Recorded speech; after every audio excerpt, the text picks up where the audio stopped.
எனக்கு அருமையான தேவனுடைய பிள்ளைகளை, இந்த குறுஞ்செய்தியை கேட்பதற்காக உங்களை கர்த்தராகிய இயேசு கிறிஸ்துவின் நாமத்தினாலே வாழ்த்தி வரவேற்கிறேன். நம்ம அநேக நேரங்களில் துரிதமாக அவசரமாக ஏதோ ஜெபம் செய்யணும்னு சொல்லி பேருக்கு ஜெபம் செய்கிறவர்களா இருப்போம். நம்ம வீடுகளில் எங்கேயாவது வெளியே போகும்போதோ, ஸ்கூலுக்கோ காலேஜுக்கோ, அதாவது ஏதாவது ஒரு வேலை செய்கிறதுக்கு முன்பதாகவோ ஜெபிச்சுட்டு போகிற பழக்கம் நமக்கு இருக்கலாம். அப்படி ஜெபிக்கும் போது அல்லது நம்ம தனி ஜெபம் செய்யும் போதோ, நம்மளோட பிள்ளைங்களோ அல்லது வீட்டில் உள்ள யாராவது ஒரு நபரோ சீக்கிரமா கிளம்புங்க, நேரம் ஆயிடுச்சு, இப்போ போனதான் சீக்கிரமா நம்ம போக முடியும் அப்படின்னு சொல்லி அவசரப்படுத்துகிறவர்களா இருக்கலாம். இப்படி அவசரமாக ஏதோ பேருக்காக துரிதமாக செய்யப்படும் ஜெபங்கள் தான் நம்முடைய வெற்றியுள்ள ஆவிக்குரிய வாழ்க்கையை சாகடிக்கும் எதிரியாக நான் நம்புகிறேன்னு சொல்லி நான்சி சொல்றாங்க. சில வருஷங்களுக்கு முன்பதாக ஹென்றி பிளாக்கபி அப்படின்ற ஒருத்தர் அவசர ஜெபத்தை செய்யறத பற்றி பேசியது எனக்கு ஞாபகம் வருது.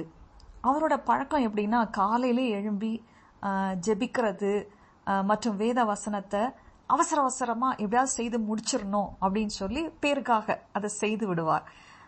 தேவன் இந்த அவருடைய செய்கையை குறித்து ஒரு குற்ற உணர்ச்சியை அவருக்கு உண்டாக்கினார்.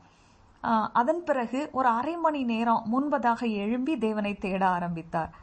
திரும்பவும் அவருடைய மனதிலே ஒரு குற்ற உணர்ச்சி வந்தது. இன்னும் கொஞ்சம் அதிகமாக முன்பதாகவே எழும்ப ஆரம்பிச்சார். இன்னும் ஒரு அரை மணி நேரம் முன்பதாகவே காலையிலே எழும்பி ஆண்டவரை தேட ஆரம்பித்தார். இப்போ அவருக்கு தெரிஞ்சு போச்சு. என்ன தெரிஞ்சு போச்சுன்னா, தேவன் எவ்வளவு நேரம் அவருடன் செலவிட விரும்புகிறாரோ, எவ்வளவு நேரம் அவரை சந்திக்க விரும்புகிறாரோ, அவ்வளவு நேரம் வரைக்கும் அவரோடு கூட செலவிட இவருக்கு இப்போது தெரிந்துட்டு. இப்ப எப்ப எழும்புனா எவ்வளவு நேரம் வரைக்கும் நம்ம கர்த்தரோடு கூட பேசலாம் அப்படிங்கறத அவர் இப்ப நன்றாக தெரிந்து கொண்டு விட்டார் அப்படின்னு சொல்லி சொல்றாரு. நீங்களும் அவசரமா ஏதோ பேருக்கு ஜெபம் செய்றீங்களா? அல்லது ஜெபங்கிறது தேவனை சந்திக்கிற நேரம் அப்படிங்கறத அந்த மனப்பான்மையோடு நீங்க அந்த ஜெப வேலைக்குள்ள நீங்க போறீங்களா? தேவனை ஜெப வேளையில அவசரமா சந்திச்சுட்டு வரீங்களா?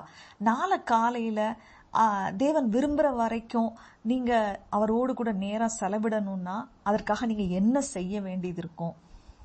இப்பவும் கூட வேத வசனத்தின்படியாக நம்ம பார்க்கலாம். ஏசாயா 26:9 இவ்வாறு எழுதப்பட்டிருக்கு, என் ஆத்துமா இரவிலே உம்மை வாஞ்சிக்கிறது, எனக்குள் இருக்கிற என் ஆவியால் அதிகாலையில் உம்மை தேடுகிறேன். எங்களை நேசிக்கிற, இப்போ கூட ஒரு சின்ன ஜெபம் செய்யலாம். எங்களை நேசிக்கிற எங்கள் அன்பின் பிதாவே, உம்மோடு செலவிடும் நேரத்தை அவசரமாக நாங்கள் கழிக்காமல் எண்ணாமல் நீங்க விரும்புற வர உம்மோடு நேரம் செலவிட எங்களுக்கு கிருபை தாங்க. இயேசுவின் மூலமே ஜெபம் கேளோம் நல்ல பிதாவே, ஆமேன் ஆமேன். இந்த குறுஞ்செய்தியை கேட்டதற்காக உங்களுக்கு நன்றி சொல்றேன். இது உங்களுக்கு ஆசீர்வாதமாக இருந்ததென்றால் உங்க ஃப்ரெண்ட்ஸ் அண்ட் ஃபேமிலிக்கு ஷேர் பண்ணுங்க. இது ஜூன் 25, 2024 நான்சி டிமாஸ் வால்கமுத் என்பவருடைய சிக்கிங் ஹிம் ப்ரோக்ராம்ல இருந்து எடுக்கப்பட்டது. தேங்க்யூ. God bless you.